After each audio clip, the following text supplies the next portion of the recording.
Olá pessoal, tudo bem? Eu sou o pastor Giovanni, graça e paz de Jesus sobre a tua vida e sobre o teu coração. Hoje nós vamos falar sobre o jejum, um tema muito importante dentre as disciplinas espirituais.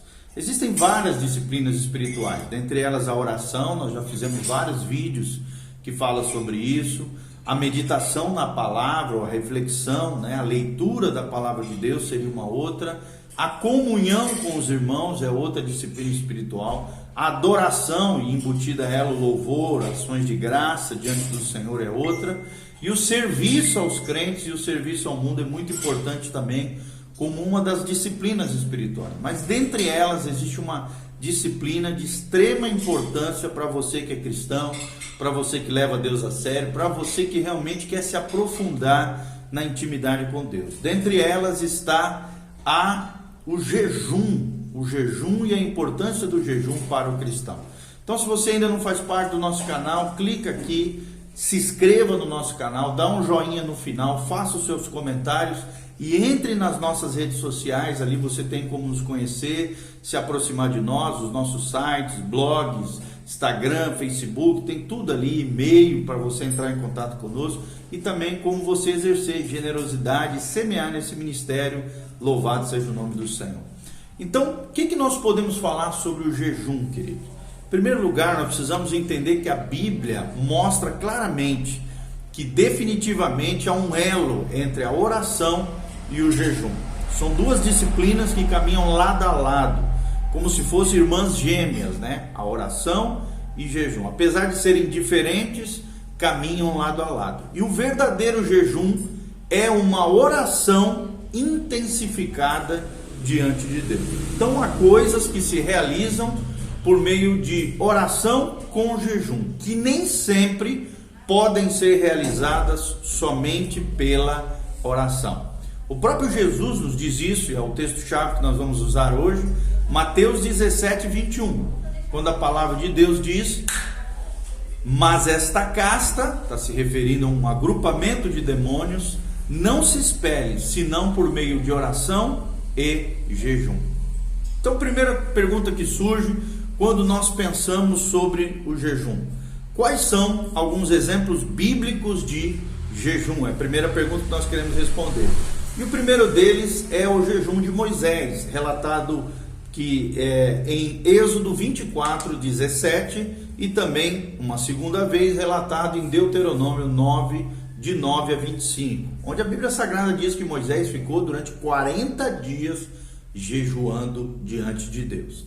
Também temos o episódio de Elias, que também ficou durante 40 dias jejuando em 1 Reis 19. Também tem um outro episódio de Jesus, que durante 40 dias, em Mateus 4, versículo 2, e também mencionado em Lucas 4, 2, ficou durante 40 dias jejuando diante do Senhor. Esse tipo de jejum é chamado de jejum de profeta, ou jejum do profeta.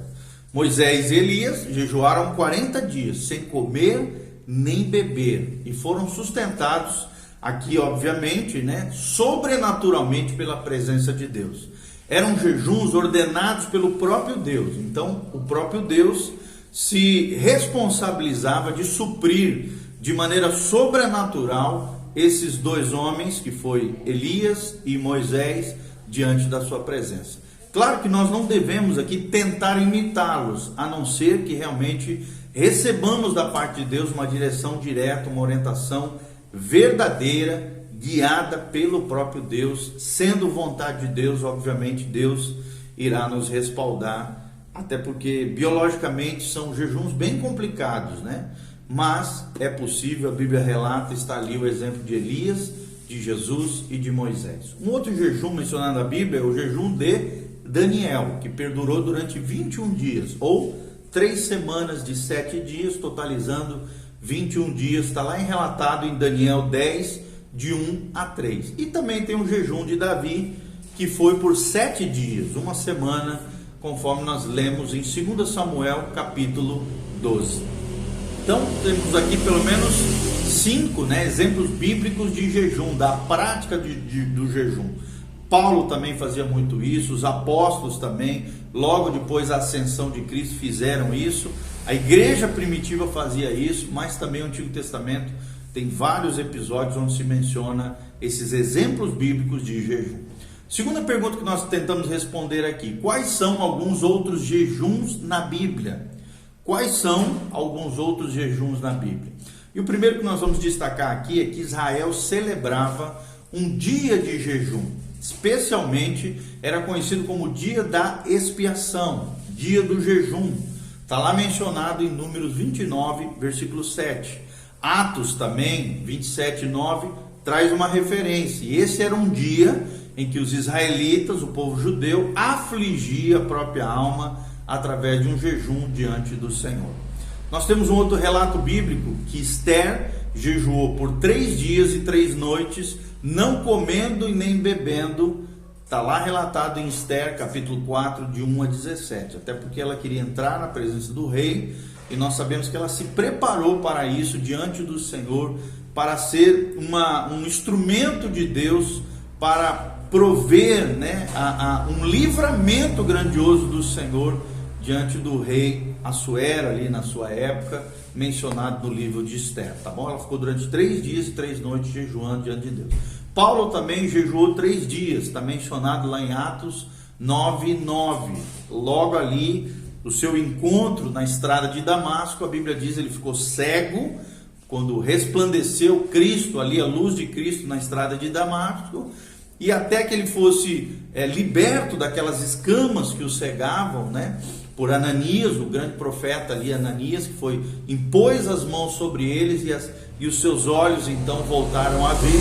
A Bíblia relata ali que ele jejuou 3 dias e teve experiências sobrenaturais ali com o Senhor Jesus. Também Paulo jejuava de maneira seguida, está relatado em 2 Coríntios 11, 27. E a igreja em Antioquia também jejuou para buscar um direcionamento, uma guiança de Deus com relação às escolhas dos ministros, dos missionários. Está relatado também lá em Atos 13, versículo 12. Uma terceira pergunta que nós tentamos responder aqui: pode haver motivação errada para jejuar? Talvez uma pergunta que esteja aí no seu coração. E a resposta é sim. A Bíblia fala daqueles cujos motivos eram errados no seu jejum, ou seja, jejuaram de maneira vã, fútil, sem valor espiritual diante de Deus. Primeiro citado é o rei de Israel, Acabe, que jejuou aqui por um motivo malvado, equivocado, errado, relatado lá em 1 Reis 21, versículo 4. O segundo relato é os judeus que jejuavam para si mesmos e não para o Senhor. Está relatado no livro de Zacarias, Antigo Testamento, capítulo 7, de 1 a 14, onde era um jejum errado, equivocado, com motivações escusas, sujas diante de Deus, que não tinha valor espiritual. E um terceiro relato aqui, mencionado pelo evangelista Mateus, capítulo 9, 14, e também mencionado por Lucas 18, 12, era o jejum que os fariseus fizeram e faziam na época de Jesus, 2 vezes por semana, de maneira hipócrita, somente para mostrar para os homens uma falsa piedade diante de Deus e diante dos homens, sem valor espiritual. Então a nossa resposta é essa: sim, pode haver motivação errada para jejuar. Então é muito importante, mais do que o jejum em si, é o porquê que eu vou jejuar, qual é a motivação que me leva ao jejum. Uma quarta pergunta que nós queremos responder aqui é: qual é a motivação certa para jejuarmos? Isaías 58, eu vou ler para vocês. Isaías 58 menciona esse fato, tá? O que é o famoso capítulo do jejum, ou o porquê de jejuar. Qual é o verdadeiro jejum diante de Deus? E aqui, em Isaías 58, Isaías nos dá, o profeta Isaías nos dá uma descrição do verdadeiro jejum diante de Deus. E você pode perceber, principalmente no versículo 6 e 7, as promessas de Deus aqui, que seguem também depois nos versículos de 8 a 14. Este capítulo inteiro mostra a real motivação, a motivação certa para o verdadeiro jejum, tá bom? Isaías 68. Olha o que diz a partir do versículo 6. Porventura, não é este o jejum que escolhi? que soltes as ligaduras da impiedade, que desfaças as ataduras da servidão, que deixes livres os oprimidos e despedaces todo o jugo, que porventura não é também que repartas o teu pão com o faminto, que recolhas em casa os pobres desabrigados, se vires o nu, o cubras, e não te escondas do teu semelhante? E aí vem o resultado, a recompensa do verdadeiro jejum, com uma verdadeira ação de generosidade, de misericórdia, de compaixão com aquele que está sofrendo. Versículo 8 diz: então romperá a tua luz como a alva, a tua cura brotará sem detença, sem impedimento aqui, a tua justiça irá diante de ti, e a glória do Senhor será a tua retaguarda. Então clamarás ao Senhor e Ele te responderá. Gritarás por socorro e Ele dirá: eis-me aqui. Se tirares do meio de ti o jugo, o dedo que ameaça, o falar injurioso, se abrigares a tua alma ao faminto, se fartares a alma ao aflita, então a tua luz nascerá nas trevas e a tua escuridão será como o meio-dia. O Senhor te guiará continuamente, fartará a tua alma até os lugares áridos e fortificará os teus ossos, e serás como um jardim regado, como um manancial cujas águas jamais faltam. Olha que coisa linda, Isaías 58, do versículo 6 até o 11, tá? Principalmente aqui é o famoso capítulo do jejum.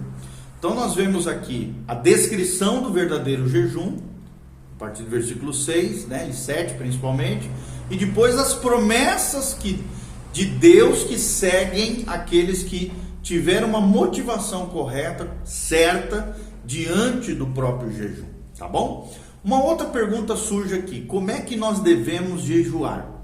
E a primeira resposta que nós trazemos para você que está aprendendo sobre o jejum é que devemos jejuar para o Senhor e não diante dos homens, para aparecer para os homens. Nós não podemos ser como os fariseus que desfiguravam seus rostos, né? Está mencionado lá em Mateus 6, 16 a 18, onde a Bíblia Sagrada, Jesus chamando a atenção deles, diz: quando jejuardes, não vos mostreis contristados como os hipócritas, porque desfiguram o rosto com o fim de parecer aos homens que jejuam. Em verdade vos digo que eles já receberam a recompensa, ou seja, a glória aqui na terra. Tu, porém, quando jejuardes, diz Jesus, unja a cabeça, lava o teu rosto, com o fim de não parecer aos homens que jejuas, mas sim ao teu Pai em secreto. Ou seja, o jejum não é para ser falado, para ser mencionado, para aparecer, mas é em secreto, diz a Bíblia, e é o que Jesus diz. E Jesus continua dizendo: e teu Pai, que vem em secreto, te recompenserá na terra e no céu. Segundo lugar, querido, além de lembrarmos que devemos jejuar para o Senhor e não para os homens, segundo lugar, devemos humilhar-nos, né, com o jejum. Ou seja, quanto a mim, diz a Bíblia Sagrada, porém estando eles enfermos, as minhas vestes eram pano de saco, e eu afligia a minha alma com jejum, em oração me reclinava sobre o peito. Ou seja, nós vemos aqui no Salmo 35, versículo 13, uma atitude de humildade diante do Senhor, uma atitude de quebrantamento. Terceira verdade que nós aprendemos de como nós devemos jejuar é castigando as nossas almas em jejum e oração. O que significa isso? Está lá no Salmo 69, 10 e 11. A Bíblia Sagrada diz: chorei e castiguei com jejum a minha alma, mas até isto se tornou em afronta. Pus por vestido um saco e me fiz um provérbio para eles. Ou seja, o próprio jejum é uma forma de nós castigarmos a nossa alma, de nos quebrantarmos diante do Senhor, de nos humilharmos diante de Deus e gerarmos esse processo de quebrantamento na presença do Senhor. Quarta resposta que nós trazemos é que devemos ter uma motivação pura no jejum. E nós já falamos, né, lá baseados em Isaías 58, 6 e 7. É esse jejum que Deus espera de nós, um jejum com atitudes corretas, com ações corretas, com uma vida coerente com aquilo que eu estou me consagrando diante de Deus. E por último, jejum e oração não devem ser usados como uma espécie de obras para ganharmos algo de Deus, uma espécie de barganha com Deus, mas sim para nos alinharmos com a sua palavra e com a sua vontade. Ou seja, para o crente que não pode fazer um jejum, por exemplo, prolongado demais, seria bom jejuar 1 ou 2 refeições no dia, quando puder, e devotar esse tempo, trocar esse tempo onde você estaria se alimentando por oração intensa, como nós falamos.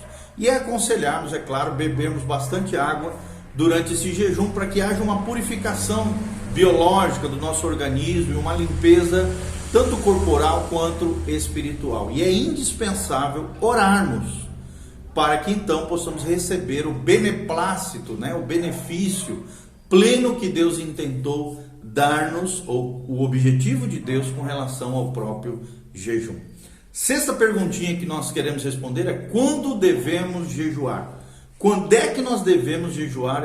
É a sexta pergunta que nós queremos responder aqui. E a primeira resposta é quando o Espírito de Deus nos direcionar, nos dirigir a isto. Está lá em Lucas 4, de 1 a 2. Segundo lugar, segunda resposta é quando individualmente sabemos ou reconhecemos que precisamos disso, que é necessidade nossa fazermos isso. Está lá em Mateus 6, 16 a 18. E em terceiro lugar é quando a igreja inteira é chamada então numa convocação solene, em ocasiões especiais, para um jejum diante de Deus. Está lá um exemplo bíblico disso, é Joel 1,14 e Joel 2, 15 e 16. A sétima pergunta que nós queremos responder aqui é: quais foram alguns dos resultados do jejum nos tempos bíblicos? E aí nós vamos trazer alguns exemplos disso. Primeiro, uma nação foi livrada da morte, lá no livro de Esther, como eu mencionei, através do jejum de Esther e desse posicionamento de fé de Esther, de interceder a favor dos judeus diante do rei assírio naquela época, mencionado em Esther capítulo 4, uma nação inteira, a nação judaica, a nação de Israel, foi livrada da morte.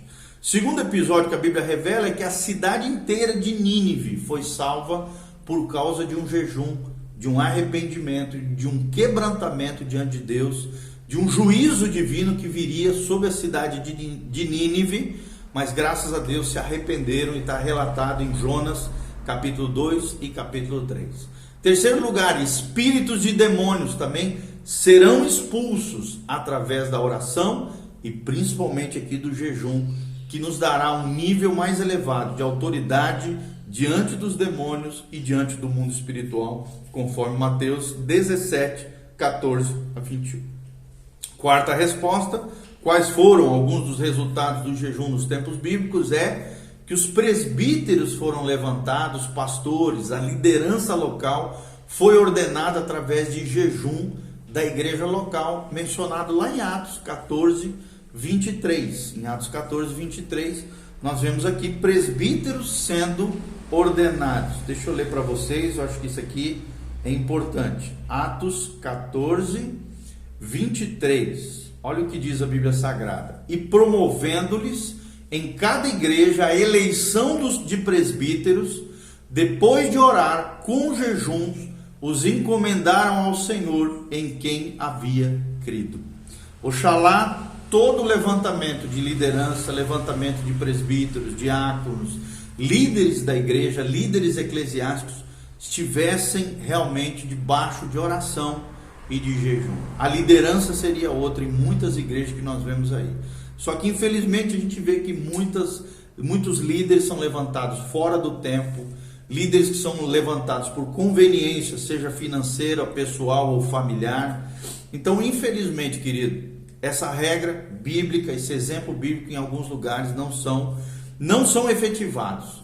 Mas o correto é isso, que presbíteros sejam ordenados, que líderes da igreja sejam ordenados debaixo da oração e de jejum de toda a igreja local, e principalmente da própria liderança que escolhe esses líderes para estarem juntamente com eles, servindo ao Senhor nesse chamado, nessa vocação tão nobre que é o ministério de Deus. E por último, um dos outros resultados também do jejum nos tempos bíblicos é que a vontade de Deus era revelada. está lá em Atos capítulo 9, do versículo 9 a 15. A Bíblia menciona que o Espírito disse, o Espírito guiava a igreja primitiva em todas as coisas, enquanto os irmãos ali estavam ministrando ao Senhor e jejuavam, o Espírito Santo direcionava os passos da igreja, direcionava os líderes, direcionava os irmãos em todas as escolhas que eram necessárias. Então, a oração, bem como o jejum, nos ajuda na vontade de Deus, na revelação da vontade de Deus, tanto para a nossa vida individual, quanto para a nossa família e também para a família de Deus, que é a igreja do Senhor. Então, quais foram alguns dos resultados do jejum nos tempos bíblicos? Primeiro deles, uma nação foi livrada da morte, Esther capítulo 4. Segundo deles, a cidade inteira de Nínive foi salva do juízo divino, Jonas capítulo 2. Espíritos de demônios são expulsos através da oração do jejum, Mateus 17, 14. Presbíteros são ordenados, Atos 14, 23. E por último, a vontade de Deus era revelada. Um exemplo é Atos 13, de 1 a 4 e Atos 9, de 9 a 15. Amém? Então, vamos jejuar, meus irmãos. Te desafio a ser um homem de jejum e oração, você a ser uma mulher de jejum e oração. Que Deus te abençoe, que você cresça, floresça no Senhor, amadureça em todos esses aspectos das disciplinas espirituais e seja um homem ou uma mulher consagrada ao Senhor nos tempos difíceis que nós estamos vivendo. Não esqueça de dar um joinha, não esqueça de fazer seus comentários abaixo, não esqueça de compartilhar esse vídeo com outras pessoas e nos seguir nas redes sociais. Se você quiser semear, os nossos ministérios aqui também tem todas essas opções no link que tem nesse vídeo aqui no YouTube. Que Deus vos abençoe, a graça e a paz de Jesus venha sobre você. Vamos jejuar, meus irmãos. Maranata, vem Senhor Jesus.